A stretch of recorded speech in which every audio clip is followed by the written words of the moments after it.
Assalamualaikum warahmatullahi wabarakatuh. Kami dari kelompok 9 akan mempresentasikan tentang Kerajaan Pajang. Sebelumnya, perkenalkan nama saya Najla Laika Saki, absen 26, dengan rekan saya Fatih Muhammad Al-Ghifari, absen 13, dan Alfi Andini, absen 4. Letak kerajaan Pajang diperkirakan berada di daerah yang saat ini masuk dalam Kelurahan Pajang, Kecamatan Lawean, Kota Surakarta, dan Desa Makam Haji, Kecamatan Kartasura, Kabupaten Sukoharjo, Jawa Tengah. Selanjutnya, sejarah berdirinya Kerajaan Pajang. Pada abad ke-16, Arya Penangsang yang menjabat sebagai Adipati Demak membunuh Sunan Prawoto dan Pangeran Hadiri karena dianggap berkhianat. Karena itu, Jaka Tingkir yang menjabat sebagai Adipati Pajang ikut campur dalam masalah ini setelah bertemu dengan Ratu Kalinyamat, istri dari Pangeran Hadiri. Ratu Kalinyamat menjanjikan tahta Demak pada Hadiwijaya jika bisa menyingkirkan Arya Penangsang. Berkat bantuan dari Ki Gede Pemanahan dan Ki Panjawi, Jaka Tingkir berhasil menyingkirkan Arya Penangsang. Maka, Jaka Tingkir berhak atas tahtanya di Demak. Namun, ia memindahkan pusat pemerintahan Demak ke Pajang. Setelahnya berdirilah Kerajaan Pajang yang dipimpin oleh Sultan Hadiwijaya. Selanjutnya yaitu sumber-sumber sejarah. Yang pertama yaitu Serat Nitisruti. Serat Nitisruti sering dihubungkan dengan keberadaan Kesultanan Pajang. Naskah ini banyak mengandung unsur mistik yang dipengaruhi oleh Serat Ramayana dan Serat Kota Jajahan. Yang kedua yaitu Babat Jawa. Sumber selanjutnya ada Babat Tanah Jawi yang sebanding menjadi sumber utama untuk merekonstruksi posisi Kerajaan Pajang dalam sejarah Jawa.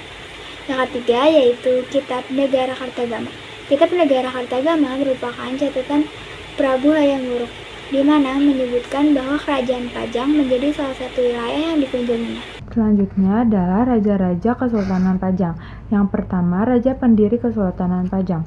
Raja pendirinya adalah Jaka Tingkir atau yang sering dikenal sebagai Sultan Hadiwijaya. Yang kedua, raja terbesarnya. Raja terbesar Kerajaan Pajang adalah Sultan Hadiwijaya karena telah membawa Kerajaan Pajang kepada masa kemasannya. Yang ketiga, raja terakhir Kerajaan Pajang. Raja terakhirnya adalah Raja Benawa yang merupakan putra dari Sultan Hadiwijaya. Peristiwa-peristiwa besar Kerajaan Pajang. Yang pertama, keberhasilan Sultan Hadiwijaya mengalahkan Arya Penangsang. Pada tahun 1568, Sultan Hadiwijaya berhasil menaklukkan Sultan Arya Penangsang sebagai raja terakhir Demak. Keberhasilan itu membuat Sultan Hadiwijaya berhasil memindahkan kekuasaan Demak ke Pajang. Yang kedua, pemberontakan Mataram. Pada tahun 1582, meletus Perang Pajang dan Mataram sebagai kerajaan bawahan Pajang pada saat itu yang disebabkan oleh Sutawijaya membela adik iparnya, yaitu Tumenggung Mayang, terkait hukum buang ke Semarang oleh Hadiwijaya kepada sang Tumenggung. Perang tersebut dimenangkan pihak Mataram, meskipun pasukan Pajang berjumlah lebih besar. Yang ketiga, pemberontakan Pangeran Benawa. Pada tahun 1568, terjadi pemberontakan Pangeran Benawa terhadap Sultan Arya Pangiri sebagai penguasa Pajang pada saat itu. Pemberontakan didukung oleh Sutawijaya sebagai penguasa Mataram. Setelah berhasil mengalahkan Arya Pangiri dan sempat berkuasa sebagai Raja Pajang, Pangeran Benawa kemudian menyerahkan hak waris kekuasaannya kepada Sutawijaya yang membuat pemerintahan Kerajaan Pajang berakhir. Keruntuhan Kerajaan Pajang dimulai ketika Sultan Hadiwijaya jatuh sakit dan meninggal pasca peperangan antara Pajang dan Mataram. Pasca kepemimpinannya, terjadi perebutan tahta di antara putra Sultan Hadiwijaya, Pangeran Benawa, dan menantunya Arya Pangiri. Arya Pangiri kemudian berhasil merebut tahta Kerajaan Pajang dan menyingkirkan Pangeran Benawa keluar kerajaan.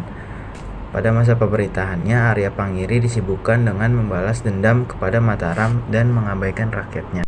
Pangeran Benawa tidak bisa diam mengetahui perilaku Arya Pangiri tersebut. Dengan bantuan Sutawijaya dari Mataram, ia kemudian melancarkan serangan ke Kerajaan Pajang dan berhasil mengalahkan Arya Pangiri. Pangeran Benawa kemudian dilantik sebagai Raja Pajang, namun hanya berlangsung singkat karena memilih untuk menjadi penyebar agama Islam. Kepemimpinannya tersebut dilanjutkan oleh putranya yang kemudian mengubah Kerajaan Pajang menjadi Kerajaan Mataram. Adapun peninggalan Kerajaan Pajang, yang pertama Masjid Laweyan Yang kedua, Pasar Laweyan. Yang ketiga, Masjid Butuh. Yang keempat, Makam Sultan Hadiwijaya. Yang kelima, Bandar Kabanaran. Yang keenam, Makam Bangsawan Pajang. Sekian video pembelajaran dari kelompok kami. Kurang lebihnya mohon maaf. Wassalamualaikum warahmatullahi wabarakatuh.